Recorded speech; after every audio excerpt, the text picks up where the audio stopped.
What's up, everybody? How's it going? So, this episode, I interviewed my roommate, Lee Tanner, which a few of you may know, a few of you may not know. To be honest with you, I was super tired when we recorded this episode, so it definitely got off the rails a little bit. Started getting a little crazy to the end. My mind, there's one moment in the podcast where, I'm asking him something, and I completely blank on what I'm trying to ask him, and it's see if you can notice it, and let me know exactly where the timestamp is, and I'll listen to it and hate myself for it. But anyways, yeah. So I interview Lee today. We talk about the mystique of the city of Toronto, what it's like for him, having grown up pretty much his entire life in the city of Toronto, and kind of the snazz and the pizzazz that the city gets now, for all the love that it gets now. We also talk about his dance. He does Irish dance. Talk about kind of what that's meant for him as an artistic endeavor, as a sports endeavor, as an athlete, kind of the way that he uses dance to go through the world and his journey through that. So, yeah, it's I'm definitely going to have Lee back. I was thinking we're going to do every 10 episodes a little something special. So keep your eyes open for that, for on episode number 10 and then 20 and so on and so forth. But yeah, we're looking to do big things. So I hope you guys are surviving your November and going well into December. Here in Ottawa, it's got some lovely snow. Oh man. Well, anyways, here is Lee Tanner.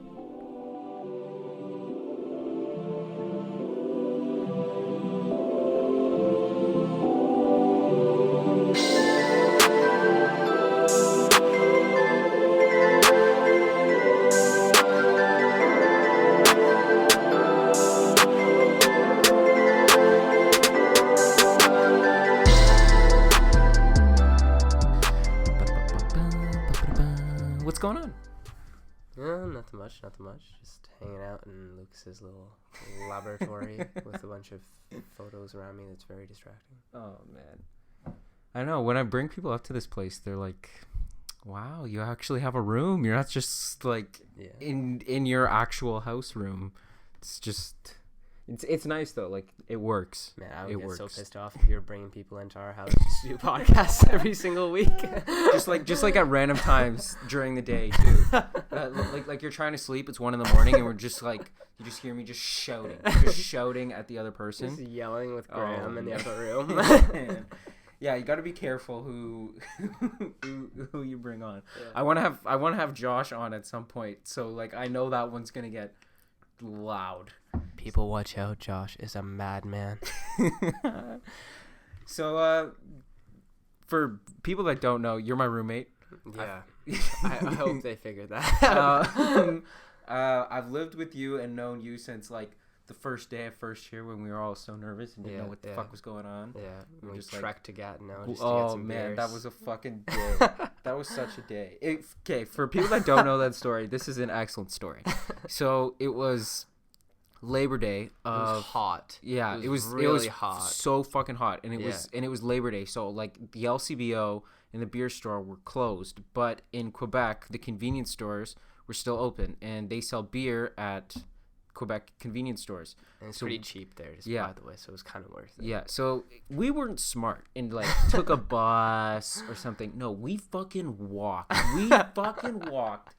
Oh man, it must have taken us an hour just to get there. And I was dying. I was so fucking hot, and I'm just like, I just like kept processing in my mind, just wait until you get home, then you can fucking take a shower, and like you're just so sweaty. And we found this random ass laundry cart. Oh yeah. At a house, and I don't even know if it even a house, or is it like just on the street? I don't even know. We found it. Because like we were carrying the beer in our fucking hands. Yeah. And backs and anything we could just strap it on. So we're just like, oh man, we're so fucking smart. So we put it in this fucking laundry cart, and then and like the laundry cart's wheels weren't working properly. Yeah, one was broken. So we had to fucking drag this laundry cart Meanwhile, like we're walking and it's clearly visible to all the people that we're walking with, like what we're doing, how old we are, what is going on. Shout out to Ola for actually saying that she would be able to just say it was all hers.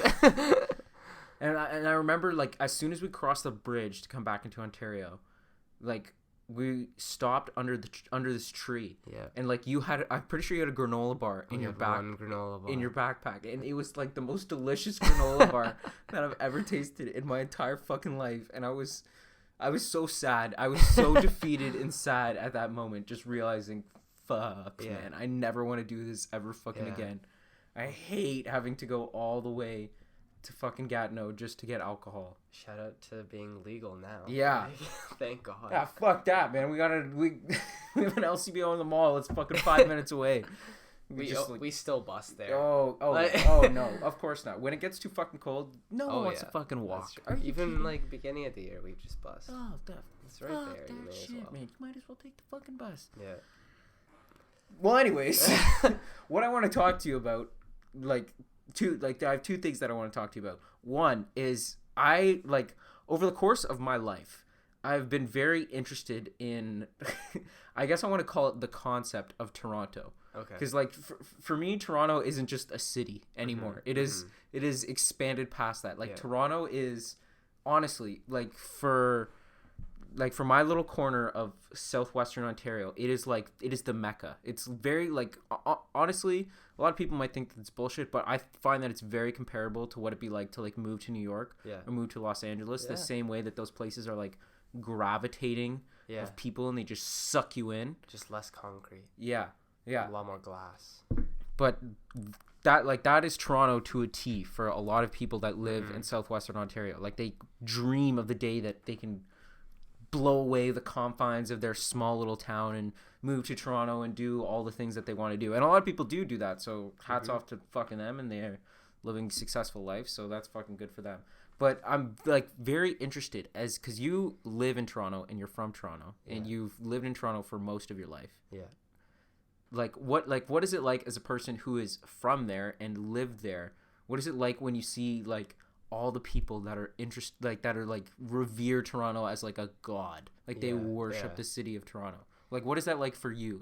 Do you also harbor these same feelings, or are you a little bit more Toronto's a great place to live, but which one are you? Where do you fall? Well, I think the easiest way to understand it is, so pretty much for most of my life, so I was born in Ireland and then moved when I was not even one. Yeah. But I stayed in the East End of Toronto, right downtown. Yeah. Not a condo kid. Yeah. Just FYI, not a condo kid. But East End Toronto for most of my life, and kind of took Toronto for granted until I came to Ottawa. Yeah. And then once I got here, I met a lot more suburban people. Yeah. Because, living in res, you meet so many people, and I'd constantly, people, first question, where are you from? Yeah. And I'd be Toronto. And at least 40% of the people would say, so am I. Yeah. And I was like, this is awesome. Where in Toronto? And then you'd hear Peterborough or Pickering or Oshawa or Cambridge or and then I was just well, I have never even heard of half these places or been to half these. Well, I probably have been to half them, but it's just so weird to hear I'm from Toronto, but to me it's no, Toronto, for me to understand Toronto, is if you can get downtown from the subway and you're not hopping on the GO train, you live in Toronto. Yeah. That's how I define it. And it's because it's weird because yes, there's Scarborough, you can get on the subway from Scarborough, yes, it's Etobicoke, but I'd still that's just the easiest way for me to understand it. And it's just weird how everyone's just oh yeah, I go downtown all the time, and it's just so amazing, it's building so fast. But after first year, and when I went back after first year, because I stayed there during the summers, I was just oh yeah, this place is dope. What am I saying? I miss this place way too much, because it's just, I don't know, it's the gift that keeps on giving. It's you keep finding small little places to go. Every day you can find a new place, which is cool. And like that's definitely the thing. Is like the gravitas of like what you can do there, because like fancy word, yeah. Like a lot of the places, the gravitas. a lot of the places that like exist in Toronto can't be found elsewhere, and like just like the style of living in Toronto is like very different from what you can find. There's no city like Toronto in Canada. Like shout out to Vancouver. I've never been myself, so I can't really speak from experience or like what I know. But like to me, Toronto is the only city in an entire country of Canada which is massive that has that sort of swagger to it. And like that's not saying that like Vancouver or Montreal like are bad cities or like they're not as cool, because I'm sure people from there would rightfully defend them to the T, saying like they're definitely like slept on. A lot of people don't appreciate them, but like Toronto is the place in Canada. Like if you can get to Toronto, like it's just, I don't know, like it has something to it. And honestly, this is my theory, and you can tell me if this is bullshit or not. But I honestly like, and a lot of people like who don't enjoy this particular musician, you could probably already guess who I'm about to say. Okay. But honestly, I think Drake really fucking hyped up Toronto, and like he made, I believe it. Like he like, I don't want to say he put Toronto on the map, because obviously Toronto existed before that. Yeah. But like the way that it's gone with like the Raptors and his music, and then now you see all of these Toronto artists like coming out. And I'm not saying that it wasn't like that before. Like maybe I was too young to appreciate like the music that might have been coming out before, or like those old school Raptors teams. But like I just feel that like with Drake, just the level of hype surrounding Toronto has just grown. Like it's exploded. Yeah, and people just don't know what to do with themselves anymore. Well, it's like, I feel like going back to that one point that Toronto compared to Vancouver and Montreal. Yeah. Like I've been to each of those cities and then a couple others, but they're each very unique. Yeah. So trying to like compare them is so hard, because for me, let's start with Montreal and just move west. Yeah. But for me, Montreal is like the art scene. Yeah. Like not musically, because you know you have Toronto now, but like the art scene, and just like it's so, I don't know what it is about it, but like just the art there and anything to do with art there is just like blown up, and everyone just loves it. Yeah. And then for Vancouver, for me, how I viewed it, I was only there for like 10 days, but that was like the most laid back crowd I found, and they had some drug issues. I'll give them that. They do have some drug issues. It's kind of scary. Yeah. But you also have the mountains. You're like, it's just such a, I don't know, it's like the definition of location. Yeah. Because I would walk down this one street right by the beach. Totally forgot what the beach's name is. But, and they were telling me, every single house on the street is approximately like 9 to 10 That's so million. Man, and I was just like, what? And like I would look over the fence, and there'd just be like a little river and like a giant Buddha statue, and I was like, what is going on here? Yeah. Like it was the nicest houses I've ever seen. Yeah. But then Toronto is like, I want to say it's the money. Yeah. And like it's just, you have the craziest diversity there. Like the food scene there is ridiculous. Oh man. There's constantly just like, I mean, just go on Blog.to, and every single day it's just like, catch the new cheesecake stick place.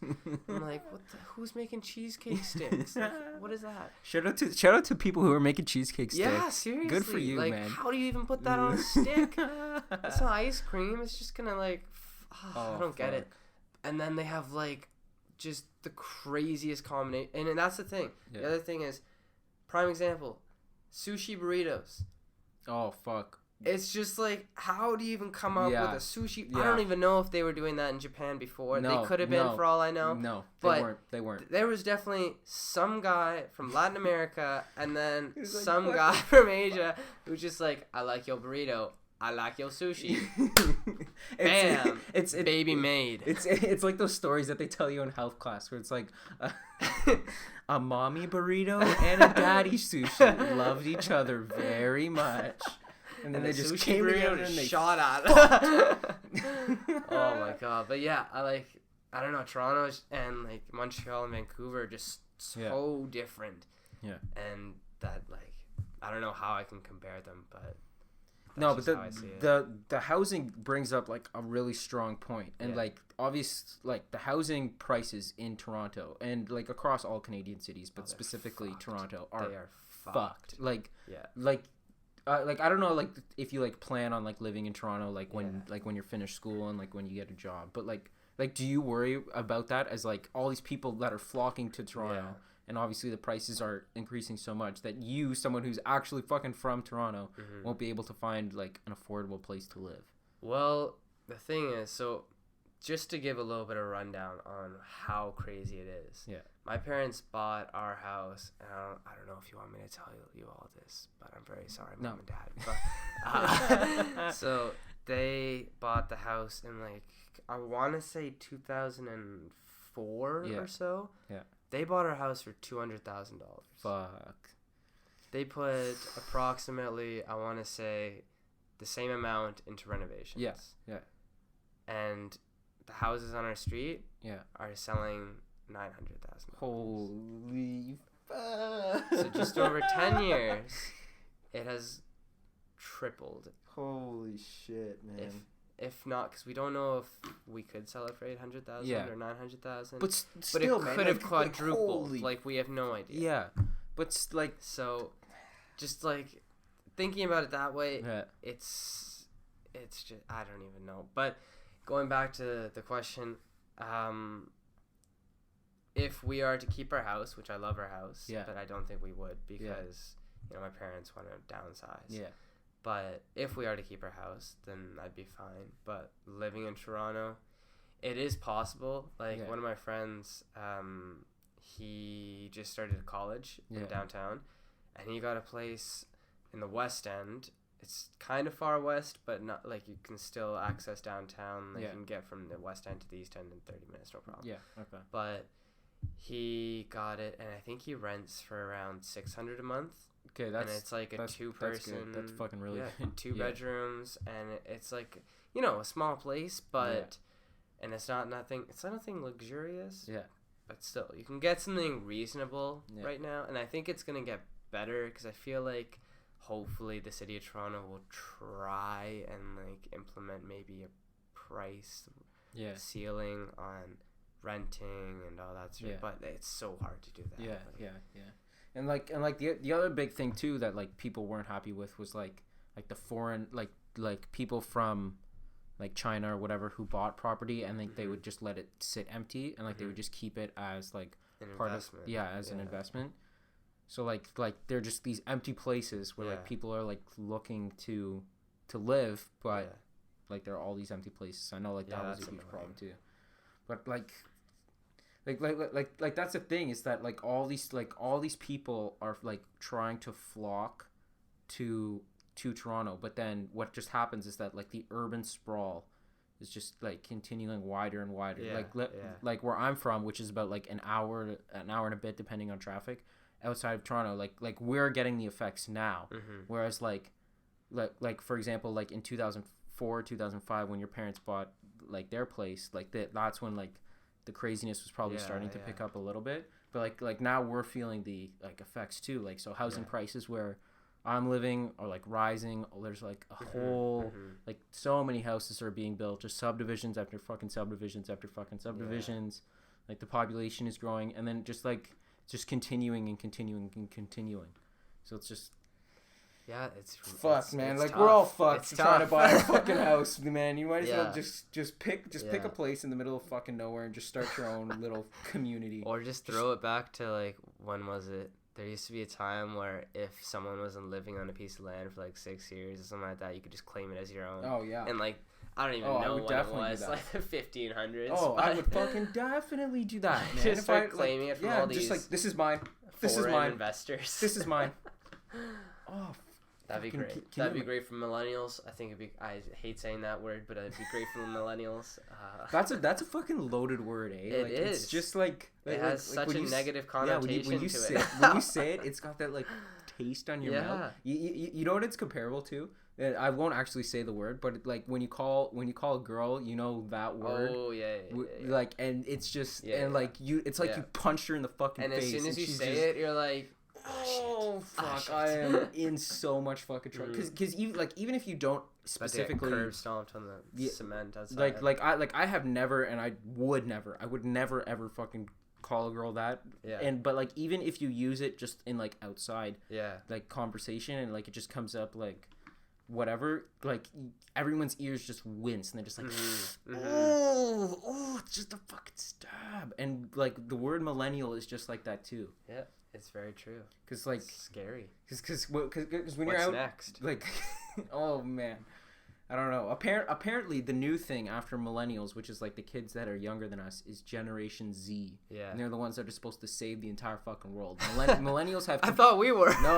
Millennials have fucked it. Oh, we fucked everything. We fucked everything up. And Generation Z is supposed to come and fix fucking everything. Well, they're dying faster than we are. Shout out to the Joe Rogan podcast and Chris Kresser for everyone that has potential diabetes out there. Yeah. Oh, fuck. Like 1 in 3. Oh man, that's so fucked. That's. We're all fucked. Like you can't call anyone a millennial. Everyone's dying from diabetes. No one can afford a house. What the fuck are we gonna do? We're just really fat, emotional beings. You know. What can you do about that? Man, fuck. Ah well. But going back to Toronto, the other thing that like I want to talk about too with Toronto is in relation to like the sports teams. Oh yeah. So like it used to be just the Maple Leafs. Yeah, and like they that was the biggest and thing. they had like their run and like they obviously never won the Stanley Cup, but they were good for like the Maple Leafs. Man, they won it like what was it? 20 times or something like that. Oh yeah, but no, like I'm talking about like recently. I'm talking like every Maple Leafs fan is probably just like it's actually 16. Yeah, we should have got 17. Yeah. Sorry, but no offense. But like the Maple Leafs had like I honestly I don't know hockey, so I might be talking completely out of my ass. Yeah, I don't know. But I feel like the Maple Leafs like in the early 2000s and maybe like late 90s had like a run where like they were like pretty good, but like they never like I don't think they like they obviously didn't win a Stanley Cup during that time. But like now with like the Raptors being good. Yeah, and the Blue Jays. Like the Blue Jays, they got to the playoffs twice. Yeah, they had like they were fucking really bad this year. Yeah. But yeah, like they were good. The Raptors were good. Like the Leafs are up and coming for the fucking limited knowledge that I know. Yeah. Like, they have Austin Matthews and apparently he is the greatest gift to mankind. God, whatever. Yeah.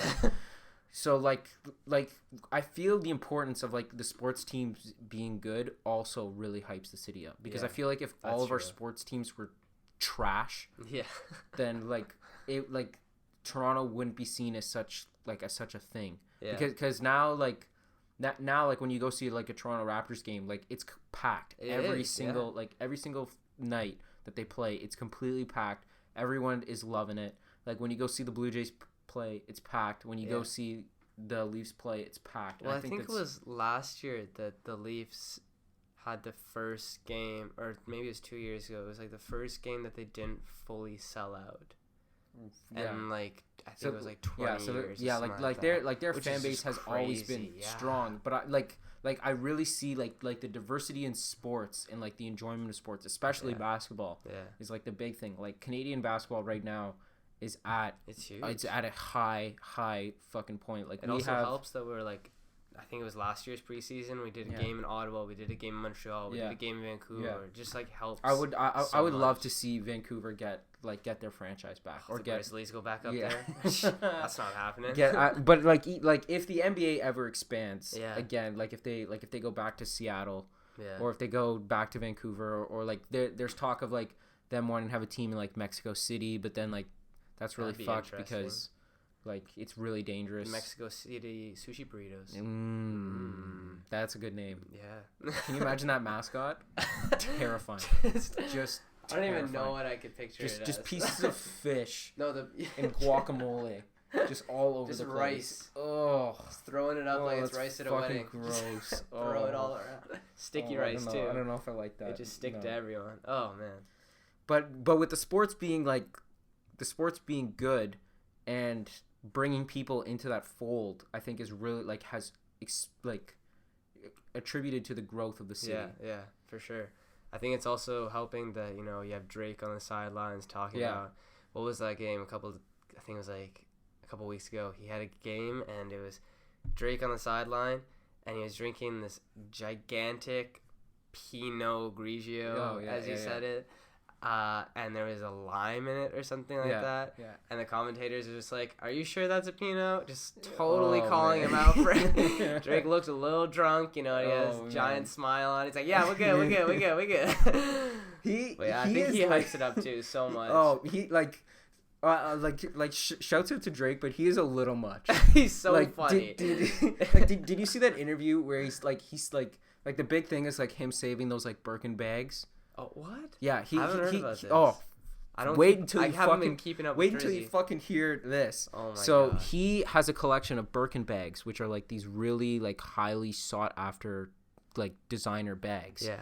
And he has a collection of them for his potential wife or his future wife. He's collecting these fucking really expensive bags for this woman that is just out there. Woman. If he ever decides to get married, which I don't know if he ever will. He's attracting all like J-Lo and Rihanna with his Birkin bags. But I think Drake's goal. Strapping him down. I honestly think Drake's goal is to have sex with every woman in Toronto. I think when he came out with I think it's the world, man. Honestly, he's trying to. When he came out with Take Care, and he realized he's just like, holy fuck, everyone wants a piece of my dick. Well, when he came out with, I forget his first. What's the first album called? Like the very first, his first mixtape. Like the Come Up. Oh, I forget it. We are terrible music fans. I know, Everyone right now is just, it's fucking this fucking dumbass. Like, is it the one? Is it the one where he's like looking like straight faced, and like, or I totally forget. But, okay, so I'll just skip it. Yeah. But Jamie Foxx. Yeah. Threw a party. Did you hear about this? No. Okay, so Jamie Foxx threw a party for Drake. And it was like the album released or mixtape released, whatever it was. Yeah. And Jamie Foxx was like, "Come on down to Cali. I'm gonna throw you a party before you get all this hate from everyone." Yeah. So he like showed up, and it was like 2,000 people or something like that in Jamie Foxx's place, and Drake's just at the top, and he's like, "Say something real quick." And then he just started singing for them, and everyone just lost their mind, and they're just like, "Oh shit, that's such a so Drake. Like, that's such a Drake he was like, move. apparently he's like, "Nah, I don't want to do it, man. I don't want to do it. I don't want to do it." And then he just walks up, he's like, just starts singing. I forget which song. Man. It was like the first huge radio hit. That's such a Drake move. Like, yeah. And he was like super skinny at the time, so he had like these oversized clothes because he was planning on growing into them. And I remember he probably has grown into them by now. I remember that when he's completely like clean shaved and like, he didn't have anything and like, but you could like still see like that stubble outline from like he had like that still looks like he should be on Degrassi. Holy chill out, man. Chill out. Oh, shout out to old Drake. Shout out to Drake in general for making things real fucking entertaining day by day. Lives the fucking strangest life in the world. Oh man, but honestly, I do think that is his goal, to have sex with every single woman in Toronto. He probably has about 70 Ks under his belt out of like maybe just his building. Oh wow! I thought you were gonna say like in general, but just in his building. Holy. Yeah. Probably. And the other thing too that I love about him is he takes his mom fucking everywhere. Yeah. He takes his mom. She's always decked out in like minks and like oh man. What a gal! What a gal! Like he's just out with his fucking mom. And she's in like music videos. Oh man, it's hilarious. That's a mama's boy right there for you. See, and like the good thing about Drake too is that like he's not just like he embraces the fact that like he's a meme. He's goofy. He's a goofy guy. And people love to make fun of him, and like that just like grows his persona even more. Yeah. Cause like when you see him at the Raptors game, and like this was going a couple years back, but when what's that guy's name? He used to play for the Pacers. Holy fuck, I can't remember Paul his George? name. No. He now he plays for the Pelicans. Plays for the Holy fuck, I can't remember his name. Humphrey? No, wait. No. What's his name? Holy fuck. The center, right? No. He was he was a backup small forward. Oh, I have no idea. I don't know that far back. Okay, well, anyways, during this playoff game, we're really having a hard time remembering anything. Should we just restart? During this playoff game, he he dribbled the ball out of bounds, and Drake was at his classic seat on the sidelines, and he's just fucking clapping as hard as he can. Yeah, and then he turned it over. Yeah. Because he had a 5-second violation. Yeah. He's just fucking clapping. He's just clapping, and he's just like, yeah, let's fucking go. It's just like, who is this guy? I totally forget now. And then the other good meme is the one, this is going way back to when they were playing the 76ers, and they were up really big, and he's in this oversized fucking sweater and glasses, and he's sitting down, and then he gets up and he starts clapping. Yeah. It's just this oversized. Oh, fuck, man. I mean, it also going back to the whole sports thing. Drake started Drake Night. Yeah. And OVO Night. Yeah. Just that whole thing about, and that's gonna be fun if they do it again this year, which I'm pretty sure they're going to. Mm-hmm. Having DeMar Carroll come back. He is gonna get roasted. You know what I want? Remember when I think it was LeBron pushed over one of the Toronto players? Oh yeah. And then anytime the LeBron had the ball in his hand, the whole stadium just went, "You suck, LeBron!" Yeah, just straight. I want that for DeMar Carroll. Man. It's gonna be rough. It's gonna be a rough time for that poor guy. Oh man, it's gonna be hilarious. But yeah, speaking on that Drake Night, he had he's bringing Kevin Durant into the city, Steph Curry into the city. Yeah. So those are big names. He had that interview with LeBron, where they had that Vince Carter documentary that's premiering at TIFF. Yeah. So he's doing a whole bunch of things, putting the Toronto scene on the map, and creating this culture of Toronto that is very much embraced by our generation, as opposed to also an art installation past in the AGO. Yeah, that had the there's a bunch of ads for it, but it was a basketball installation right before the season started, and it had the old retro Raptors jerseys, and then there was a figurine of a woman wearing a dress underneath it. Yeah. And that was the whole thing. It was really cool though. Yeah. But just that on top of everything. The other thing that I want to talk to you too is about dance, which is a really strange concept to me, and it's very interesting, specifically because of the kind of dance you do, and I've never met anyone that does that kind of dance, and obviously you do it very well, and you do it competitively, so it's very it's very strange to see, but very interesting to be have a little window into the world of dance. Yeah. So just to clarify, what is the kind of dance that you do? So I do Irish dancing. Okay. Yeah. And it that's all it's called. Yeah. Yeah. Okay. Well, some people call it Irish tap dancing. Okay. But yeah, usually people know it. And how'd you get started with that? Well, my mom threw me in as many things as possible when you're 5 years old. Yeah. So as most moms would do. Yeah. So I had soccer, lacrosse, hockey, and then dance. Yeah. Which is the weird one because it was I think we saw it. I don't know how she even found it. It was either in the newspaper or a poster in the neighborhood. Yeah.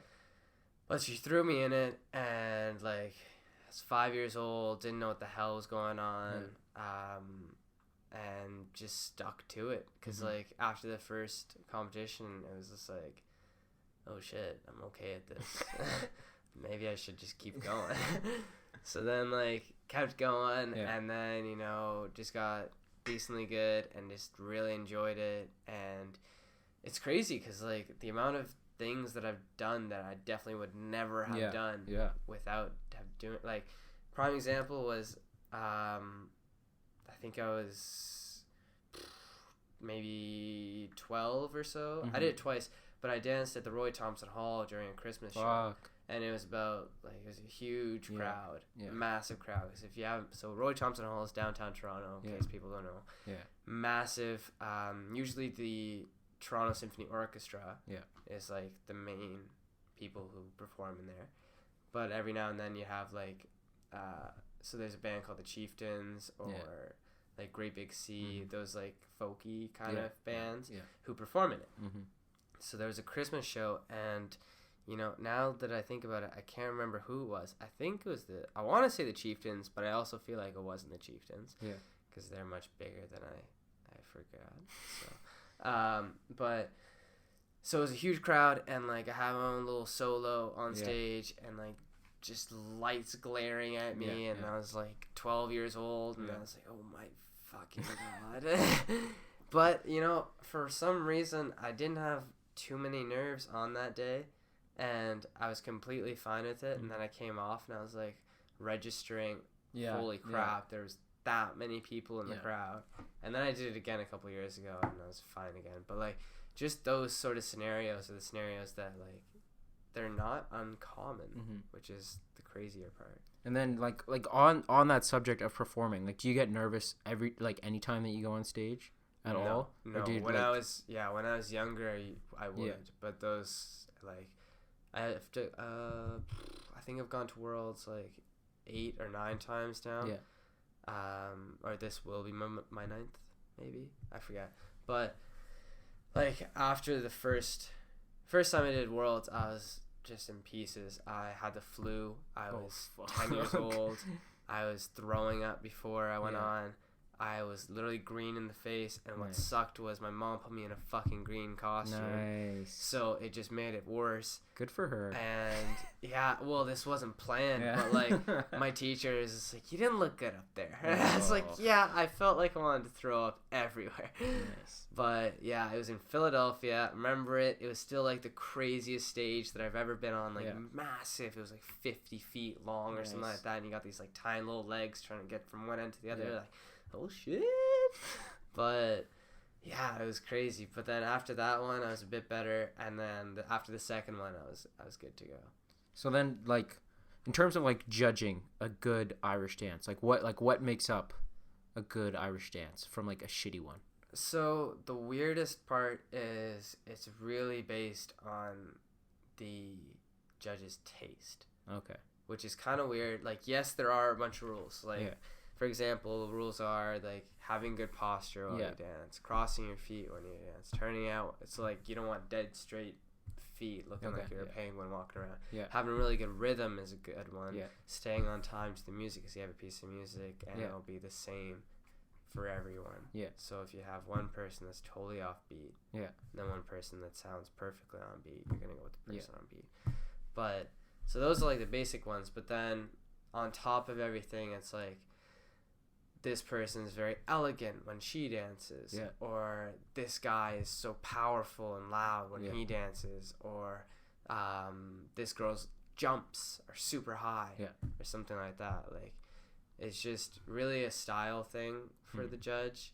And like I could have one competition where I could outright win it with all 7 judges, but then have a totally different panel of judges come in and outright lose it.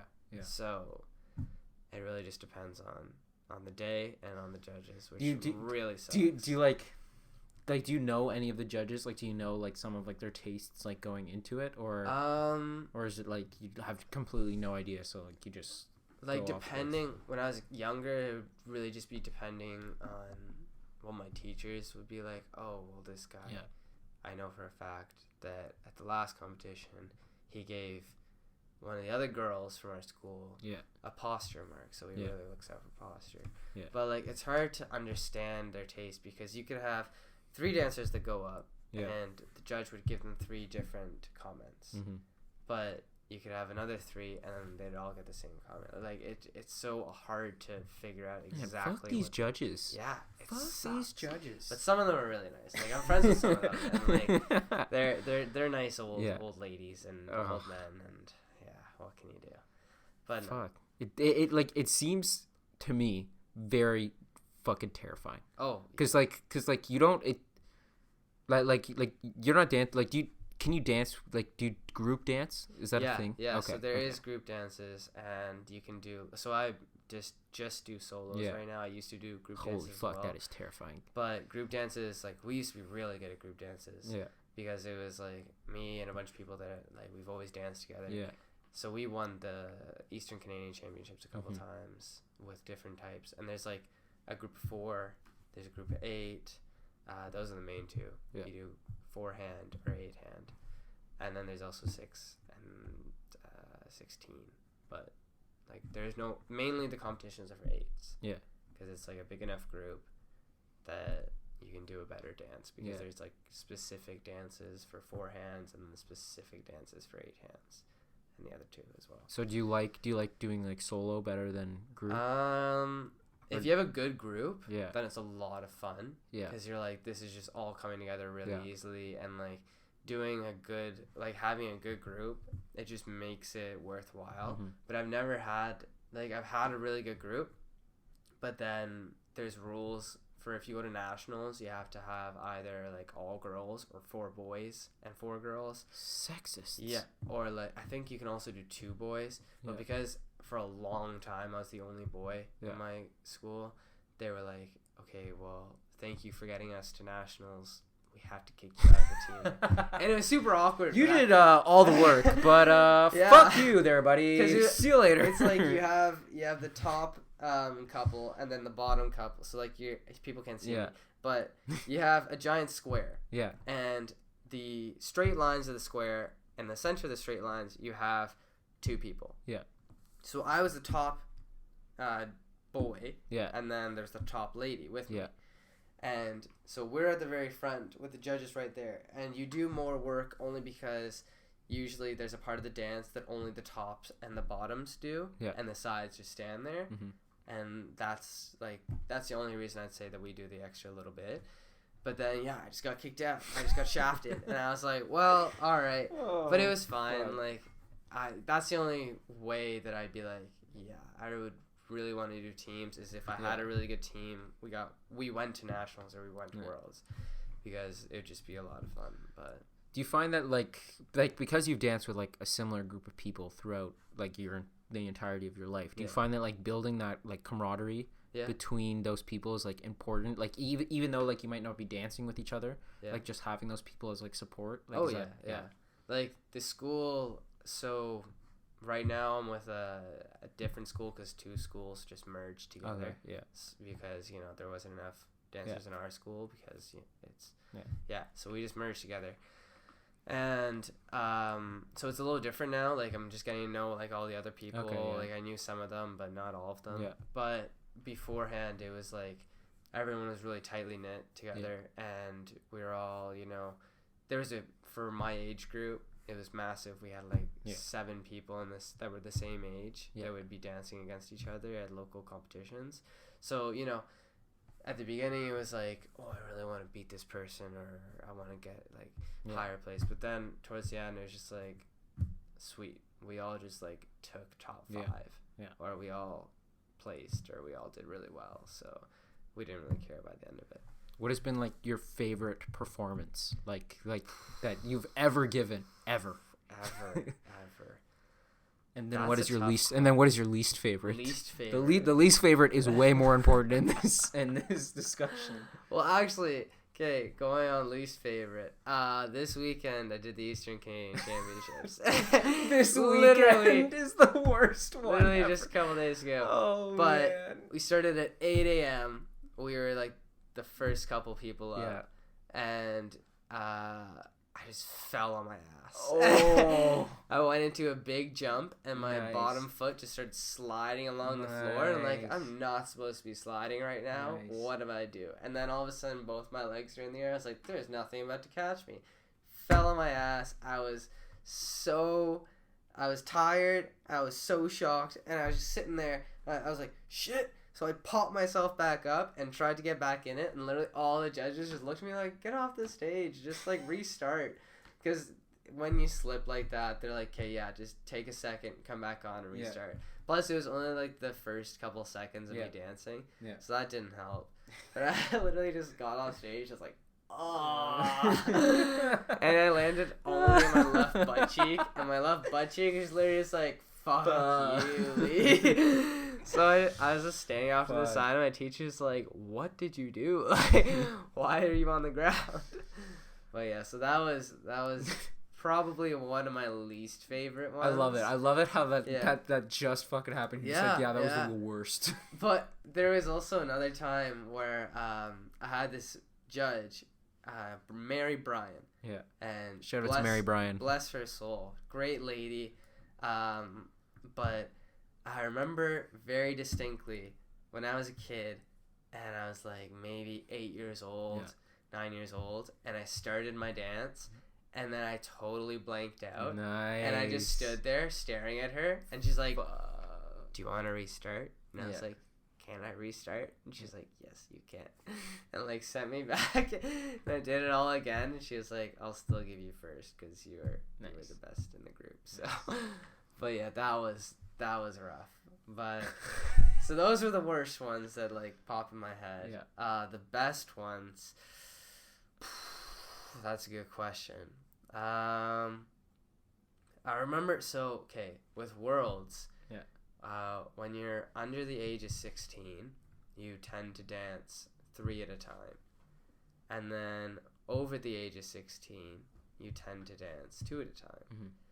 But sometimes for the boys, they would say 2 at a time under 16 for one dance. Because you do hard shoe, which is like a tap dance with another person. And you're competing against each other. Mm-hmm. Then you do a soft shoe, which is more like jumping around and like fast paced and like very sharp and everything. Also dancing with 2 people. But I was the last person to go at Worlds, and it was in Montreal, I believe. And so I got to dance my reel by myself. And that's like most people's dream, because it's like you have all the space, you don't have to worry about bumping into anyone, and it's the reel, so like timing is much easier because you're not doing any like, you know, rhythm bits with your feet. You're not trebling or anything like that. So you're just flying around the floor.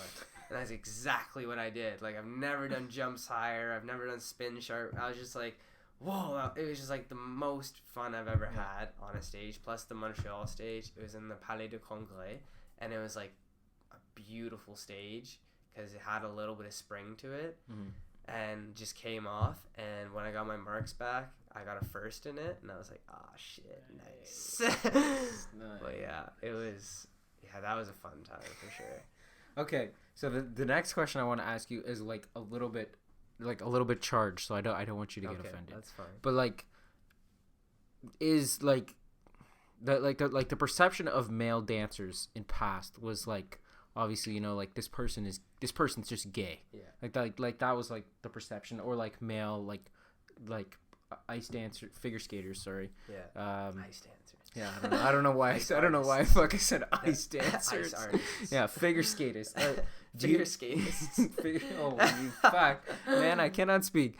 But do you find that like that perception still like very much exists, or like has that been like completely blown out of the water? Like, have you ever had to deal with someone like, "Oh, you dance, man"? Oh yeah, easily. Oh, what fucking like it's elementary school. Oh kids, yeah. Kids are mean. Elementary school That's would definitely be like the. Kids are just mean little fucks. Yeah. Like, they'll whatever they can pick kids, on you man. For. Yeah, people stop having kids. We don't need them. We can just fucking procreate with adults somehow. Like, the science will be there soon. But kids, like, they're just crazy. Yeah. So like I was just like, I'm not gonna tell anyone. Yeah. So unless some people like that were close to me asked me, hey, what is this that you do? Then I would tell them. But like I just keep to myself. I still do. Yeah. Like in university, I don't go out of my way to be like, well, I'm an Irish dancer. Yeah. Like it's nothing that I'm trying to like. Excuse me. I think I'd be valid in this conversation. I Irish dance. Exactly. And like it just sounds like I'm not ashamed of it or anything. I'm not scared to say I do it. I just don't care if other people know that I do it. Yeah. So, but like when I was a kid, I get called gay. I get called all these things. Okay. But like, whatever. It's literally just a bunch of kids saying that, and I learned my lesson about that. Yeah. But now it's like, I don't know. Like, especially going back to like tying it into Toronto. Like, it's helpful that I am in Toronto. Yeah. Like, it's a huge progressive city. Yeah. And they really, most people that I've encountered couldn't care less if someone's gay. Yeah. So whenever like I mention that part of my life or anything, they'll be like, that's cool. But if you were out in the fields, you would be dead. I don't know what I would do.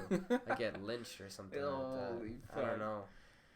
It'd be bad. Oh wow. Because it's the southern. Yeah, no, but that's really like, It's good that like you don't experience that anymore, but it's still like very fucked. That it's you can't do what obviously that you like to do. Yeah. Without like some people just being like dicks about it. Yeah, and like it's crazy because this isn't just me. Yeah. Making fun of people. It's actually a thing that many of the male Irish dancers are gay. Yeah. Like a lot of them are. Yeah. And I think it's good. Like it's a great sport. Yeah. For anyone, like it doesn't matter. Yeah. But there are some people that, like one of my friends got a sex change. Yeah. And she didn't know what to do. Yeah. Like she was like, I don't know if I should keep dancing. Yeah. Because what would she be? Would she be in the male competition or the female competition? Yeah. And I think it would have been a really interesting thing to see what would happen in the Irish dance world if she were to be like, I want to keep dancing. Yeah. But she was like, I'm in university. It's fine. Whatever. Yeah. And she got second at Worlds right before she did it. Good and then she won the nationals. And she was like, I'm just going to get a sex change. Yeah. And you're like, well, this is the perfect time. You just won everything. Like, why not? But yeah, honestly, good for her. It would have been really interesting, though, I find, to see what the response of everyone and seeing how they would have responded. I think they would have been fine. I think no one would have given her grief for wanting to be in the female competition now. Yeah. But, it just would have been interesting. Yeah. And, Okay, so now I'm going to ask you a big philosophical question. Okay. Do you think that dance is more art or is more sport? I think... This is a very political answer, but how would you define? Oh, fuck. Define art and define a sport. Because to me, a sport is a physical, competitive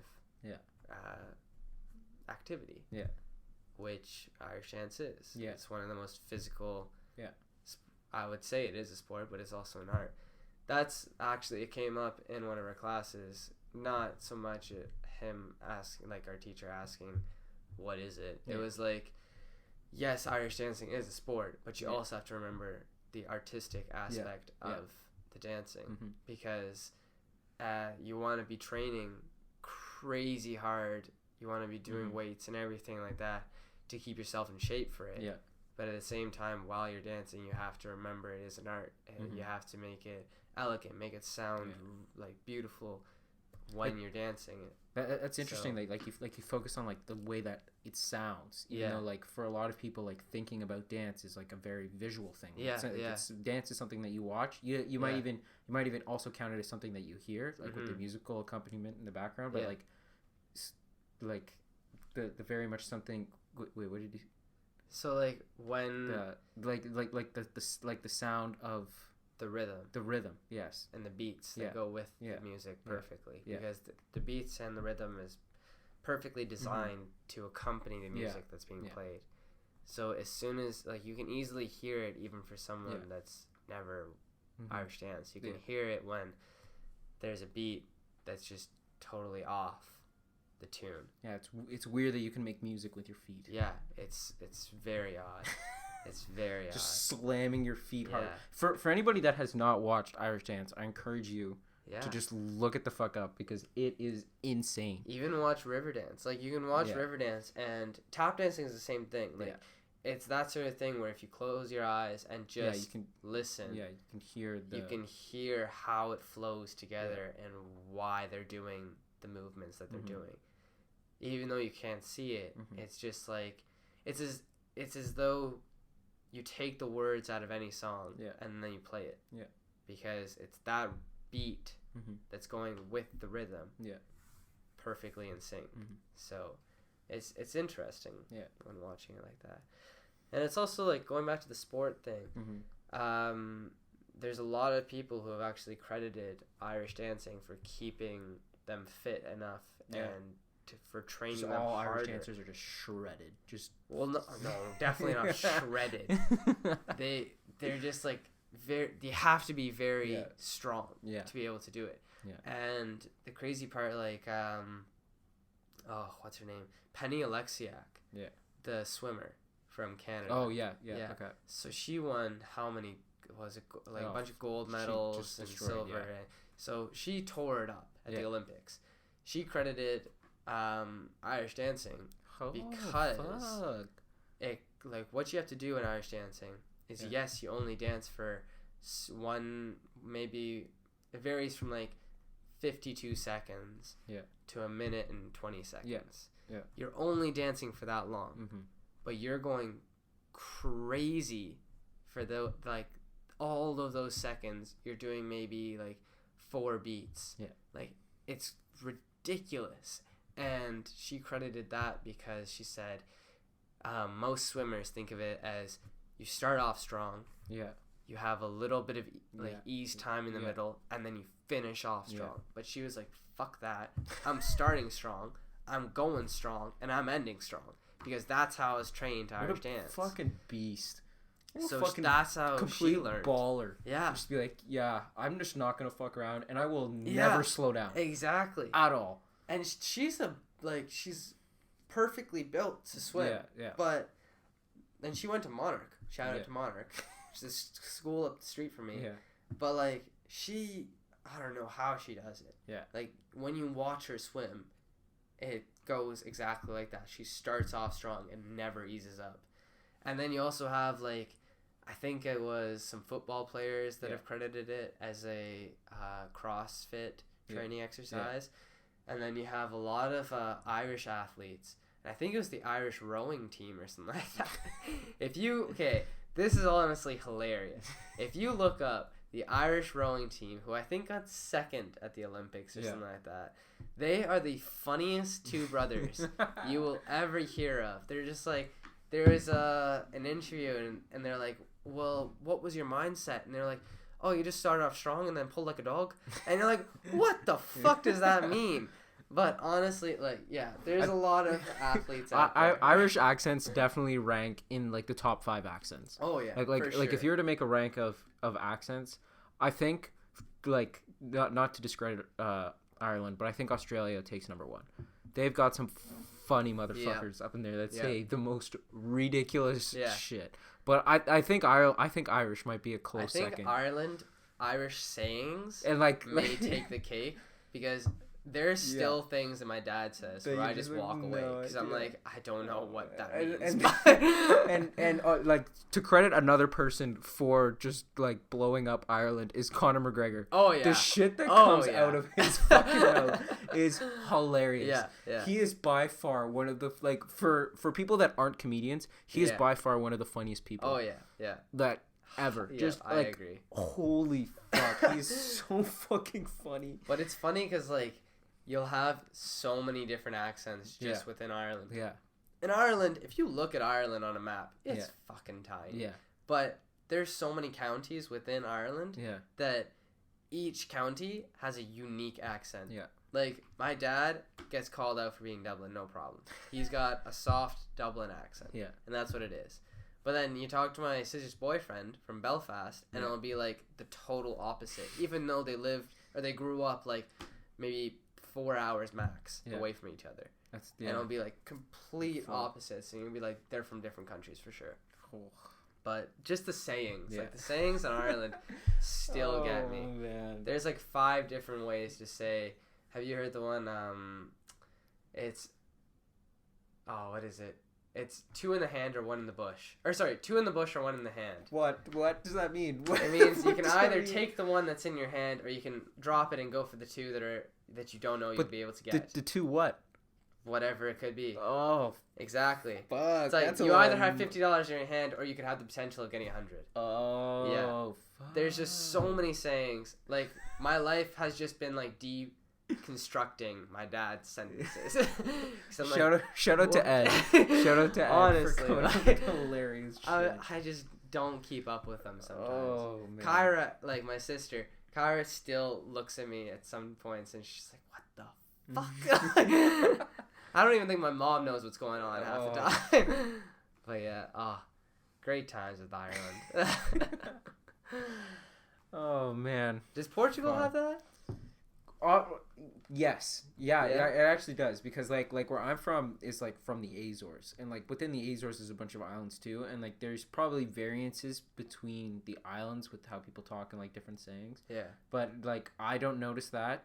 but like maybe like someone like my mom would, but like definitely between like mainland Portugal and like the Azores, there's a huge fucking difference. Yeah. And then there's like oh, you're from the Azores, oh, like you're trash. Oh, you're from the mainland, oh, you're so like snotty and whatever. Yeah. And then it's like the same thing like with Italy too, like where my dad's from, like they're from Calabrese, which is like the southernmost that you can get besides Sicily. Yeah. But then like there's huge like even my dad says that like there's like he'd know someone who's from like the northern part of Italy and it's completely different. Yeah.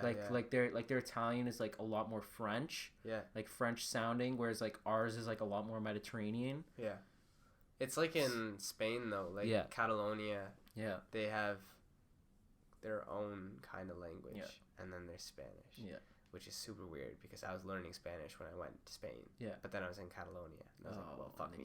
What do I do? So I was like yelling around Naranja, which is orange. But that was like the only good thing I knew how to say. Yeah.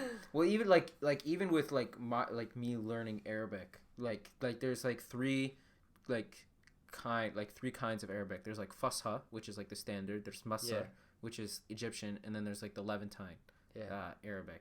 So like but even in then like there's a whole bunch of variation too, because Arabic is like so closely considered with Islam, like each country where like the majority of people are Muslims, like the Arabic that they use like is kind of co-opted with their own language. So like then Arabic gets mixed with like Persian a lot. So it's all fucking all over the place, man. I find the craziest country to be China, with how they have Cantonese and then Mandarin. Yeah. Like, I don't even like what's the difference? I don't even know. Oh, apparently it's like a totally different language. Oh. Like I don't know either, but just having I think it's like something 70 to 30. Yeah. 30% speak Cantonese and then 70% speak Mandarin. But like it's crazy because you go from one town to another and it'll be different languages. Yeah. Which is just so odd to me. Yeah. Like, how did this happen? Like, how did it just get so diversified within that area? Well, like, I know, like, going back to Australia, like the Aborigines that are there, like their tribes could be located, like, an hour apart. And, like, they have a completely different, like they could have a completely different, like, social system, religious system, language, like, everything. And, like you could have definitely encountered those people before, like in like your hunting patterns or whatever, but like the fact that like those differences still remain, and it's like impossible, like it would be impossible to document their languages and like to have them all so fucking precise. And then you go to America and you have the States. Yes, there are different accents, but no. It's just all broken English. It's just all trash. Everybody barely a proper syntax. And just chicken. Just everyone's eating chicken nuggets. Because you have like the New York accent. Chicken nuggets. You have that like New York accent, the Brooklyn accent. Yeah, that everybody like, and then like people hate that accent. They're just like, oh man, you're trash if you have a Brooklyn accent, or if you have like a New Jersey accent. They're just like, oh, accent. If you have a New Jersey accent, they think that you're trash. But then if you go to the South and you have like a Southern accent, they're just like, oh, this person's white trash. The fucking North Carolina accents. Those are the funniest accents. They all just sound like they're about to... I don't even know how to do it. You got shout out to The Office. You gotta speak like you have molasses. It's just pouring out of your mouth like molasses. That's exactly what it is. A Savannah accent. Shout out to The Office for teaching me that. Oh man. They're just the weirdest accents. Oh, fuck, man. But then you go to Toronto, and you have probably every language in the world. Like, and then you have like the Toronto vernacular too, which is like no one understands what you're saying. It's like the memes that are going around now, where it's like Toronto versions of anything. Yeah. And it's just the funniest thing. Oh, man. Let me holla at you, Kotzy girl. Like, I feel bad for people who come in and like, they're from out of town, and then they just hear these words, and they're just like, what the fuck does any of this mean? Honestly, like I can it's like with many languages. I can understand what they're saying, but fuck if I could ever I could ever reply. Yeah. Like if someone said a catty to you, like what? I don't even know what that is. What would you say? I'd just be like, what? It's literally just a girl, but like, what would you say? Oh man, yeah. But then somehow like everyone there like did, this is an important question. Did this vernacular exist, or has it since has it been it's evolved. It's evolved. Man. So like even for my group of guys, it's evolved. I wonder how does this language spread? Like when a new word comes up, how do you inform other people that also speak in that vernacular? How do you just be like, we came up with this new word. This is what you have to now refer to bags as. Yeah. I don't know how we my group of guys just kind of adopted a lot of words. Honestly, it might be from the internet and just literally from Instagram and hearing it's people. Also a lot of Drake though. Yeah. Going back to that. Yeah. It's also a lot of Drake because he uses Bodman, Waste Youth, all those things within his songs, and you'll just be like, I gotta find out what a Bodman is. What is this? What's a Kati ting though?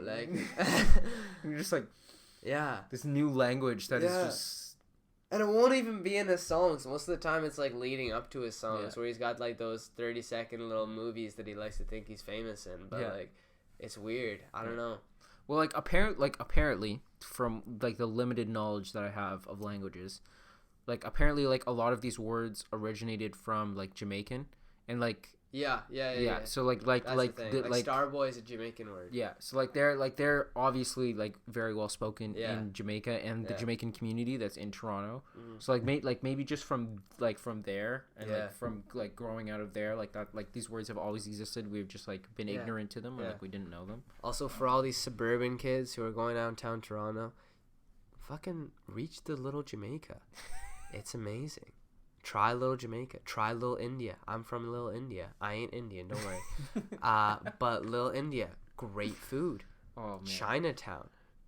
Don't just stay on fucking downtown by Union Station because you got to catch a train home. Yeah. Walk around a little bit. Get lost. Yeah. Get Go robbed. up to St. Clair. Go to St. Clair Ice Cream. St. Clair Ice Cream. Drake went there. There's a photo of Drake in it. That's a reason for you to go.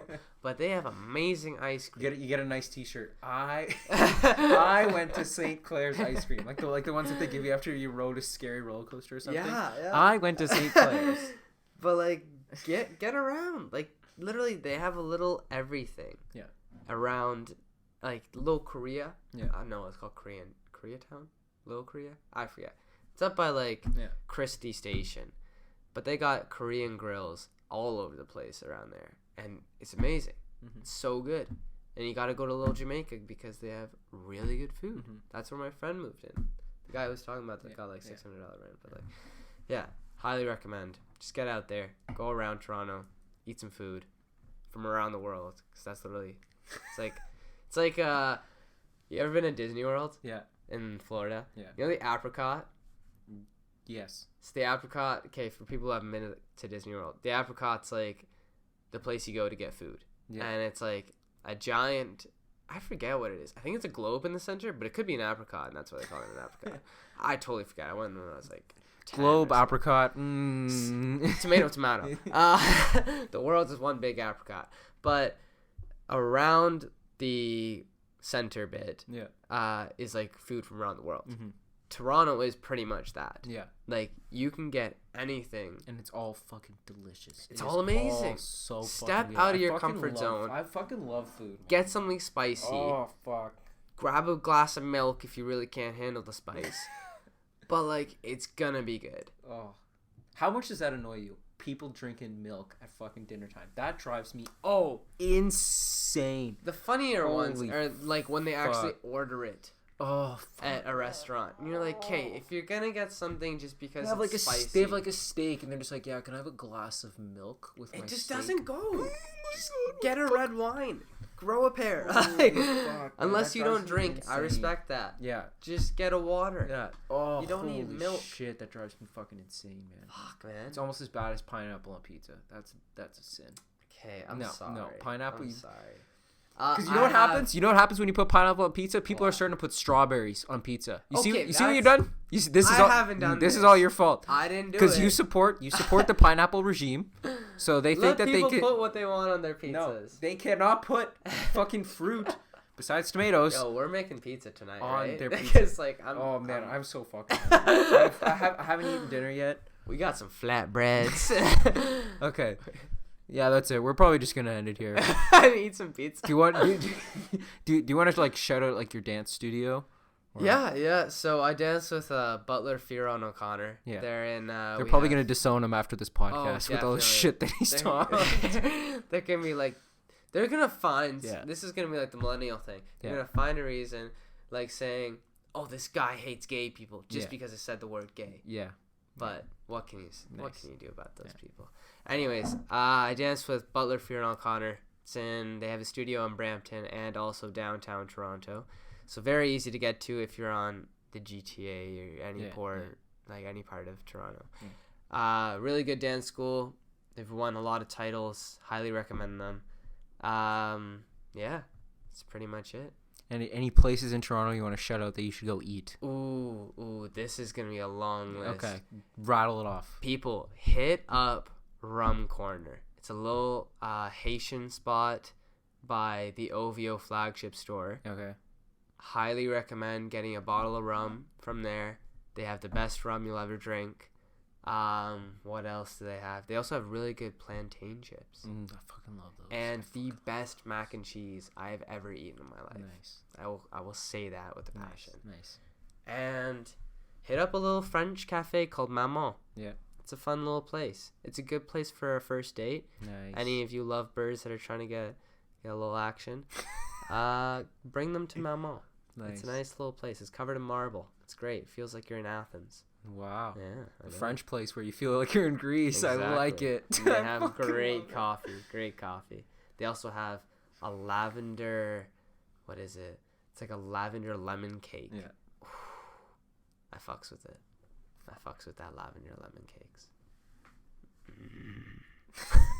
Okay. Now we're just getting too hungry. Okay, that's it. Thanks for listening. Right. Thanks, Lee. Appreciate it. Thanks for having me. Okay. Bye. See you guys later.